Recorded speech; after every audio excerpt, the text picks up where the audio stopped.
So what are desktop 3D printers? And how do they compare to industrial 3D printers? Are these devices as much a part of additive manufacturing as their older, higher-cost predecessors? To kick off the 3D printing hardware course, I'd like to take you on a brief journey through the context out of which emerged the 3D desktop technology that we will cover in depth for the coming weeks.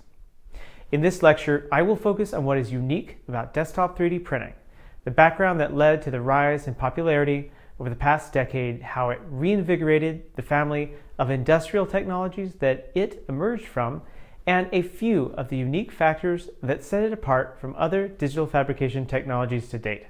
Other instructors in the 3D specialization have already pointed out this fact, but it bears repeating.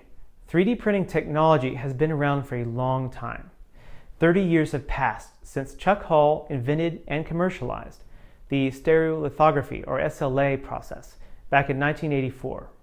Scott Crump invented in the late 80s and commercialized in the 90s fused deposition modeling, the most common form of additive technology used for desktop 3D printing today.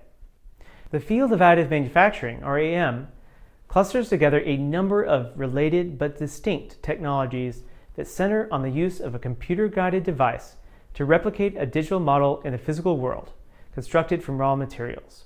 This new paradigm reverses the traditional manufacturing processes that typically involve first constructing molds and tools, or applying tools to cut, carve, turn, melt, or otherwise subtract material from a larger context. So how about a clear working definition of desktop 3D printing for the benefit of this course? Initially, the size factor was the key differentiator, but a more reliable gauge these days would be price. Desktop 3D printers are additive manufacturing devices, typically under $5,000. Over this amount, and the ownership of the machine shifts from what an individual might pay for a trusted tool up to a business-level investment. Several classes of desktop printers exist, from micro or portable to prosumer to professional. And emerging from the desktop ecosystem are benchtop and medium format scales and price points as well, that still share a closer evolutionary link to desktop printers than industrial printers.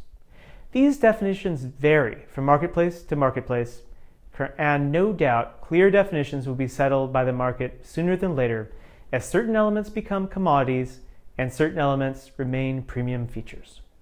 What came before desktop 3D printing? By the first decade of this millennium, there was already a firmly established place for 3D printing in the engineering, design, and manufacturing tool chain, and a number of machine manufacturers and service bureaus working in this space. The technology was typically used as an intermediate rapid prototyping stage to produce a physical sample of a part about to be manufactured so that all the stakeholders could assess whether the design was sufficiently complete and well designed for the business to commit to the expenses of delivering the design to machinist, foundry, or factory.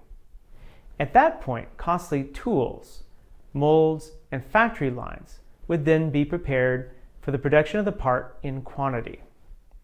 But the 3D printing machines of this era were, on the whole, bulky refrigerator-sized pieces of equipment, costing anywhere from $60,000 to millions of dollars for a single unit. The concept of a desktop 3D printer at this time was as alien as the idea of a pocket-sized mainframe computer might have been at the dawn of the computer age. A pocket-sized mainframe, such as the smartphone you might be using to view this course, by the way. What triggered the change? Enter the RepRap movement. The idea of a civilization reshaped by pervasive use of a technology like rapid prototyping had already firmly established itself in the popular imagination, thanks to art, philosophy, television, and science fiction. Dr. Adrian Boyer of the University of Bath proposed a compelling alternative to the industrial-grade 3D printers that had come before, inspired in part from the sources I mentioned before, together with his own academic background as a mathematician and engineer exploring 3D topology. Make them simple, make them cheap, make them so that they can self-replicate. The RepRap, or Replicating Rapid Prototyper, movement had begun. This community targeted fused deposition modeling first, or FFF, the style of additive manufacturing where thermoplastics are extruded onto a build plate, building up to the final part layer by layer in quickly cooling plastic by tracing outline and infill before moving up and repeating the process. This option had fewer critical moving parts than SLS and SLA. Materials were easy to get, inexpensive, and much safer than other additive manufacturing materials as well. And more importantly, the base patents for this technology were expiring. The RepRap movement aims to develop 3D printer breeds over a series of evolutionary leaps until eventually the goal of printer self-replication will be met completely. Currently, while many of the electromechanical components can be produced, there are a number of other components such as sensors, microcontrollers, and stepper motors that are so difficult to produce using this technology, though you can do it, that participants are encouraged to source them as added parts, or vitamins.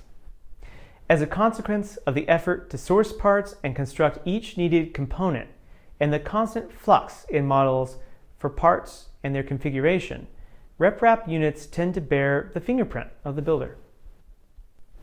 Let's pause here a moment and consider the following question. Is the beginning of the RepRap movement the beginning of the era of desktop 3D printers? In my opinion, sort of, with a big asterisk. While many of the key players involved with the birth of desktop 3D printing were intimately involved with or inspired by the RepRap movement, such as Bits for Bytes in the UK, Ultimaker in the Netherlands, MakerBot on the US East Coast, and PrinterBot on the US West Coast, there is a fundamental difference between the goals for participants in the RepRap movement, which still continues attracting passionate participants to this day, and the goals for those using the desktop 3D printer technology class that evolved in its wake. Self-replication and easy duplication are not requirements for desktop 3D printers in general. Desktop 3D printers target first and foremost the strategies that reliably produce objects. Emphasis is upon printing over producing printers, but the early history brings the two approaches together. The problem that drove Zach Smith, future co-founder of MakerBot, on the journey that would lead to the creation of the MakerBot Cupcake CNC, the first affordable desktop 3D printer kit in the United States, was that he needed a machine to help him produce RepRap 3D printed parts. Eric DeBryan, future co-founder of Ultimaker, was the first outside of Dr. Adrian Boyer's inner circle to produce a working Darwin RepRap model from the BOM and instructions developed online. He and his co-founders set their sights on designing a machine of their own as a reaction to some of the frustrations they faced with the self-replication constraints of that first RepRap breed. Where the two approaches overlap gets us to the heart of the most significant contribution of both RepRap and desktop 3D printing to the additive manufacturing ecosystem as a whole, one we will continue to examine in detail for the rest of this course. By drawing together a passionate, creative online community to rethink how additive technology might be reimagined from the ground up as a more affordable, more widely distributed technology platform, the RepRap movement and pioneering desktop 3D printer manufacturers alike were able to unlock a vast array of new contexts of use and draw deeply on strategies from web and software development to advance these approaches more quickly and aggressively than their more risk-adverse industrial cousins. Many of these new potential use cases and customer bases would not have been financially possible with the higher cost of equipment, materials, and processes within the stagnating, overly consolidating field of industrial additive manufacturing. And given that this activity occurred in parallel to the expiration of several of the earliest broad patents for 3D printing technology, it was viable for these brand new garage workshop desktop 3D printer manufacturers to identify and grow their new market segments from a few early adopter customers in 2009 to a significant portion of the global marketplace for additive manufacturing technology today.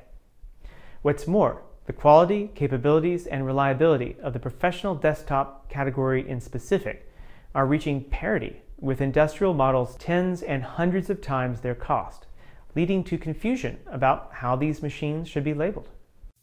Thanks for joining me on this high-speed, highlights-only version of the story of the birth of desktop. If you are interested in this subject, there are a number of compelling resources online to explore further. you will find that the story of desktop 3D printing has been very much an internet era development. And most of the raw sources and data for this evolving story can be found there, or can be mined from tools such as the Wayback Machine at the Internet Archive for the files that are already down. I have shared a number of suggestions in the course materials in this module for further exploration, from the Netflix documentary Print the Legend to a few of my favorites of the online articles that documented the rise of this new format in real time.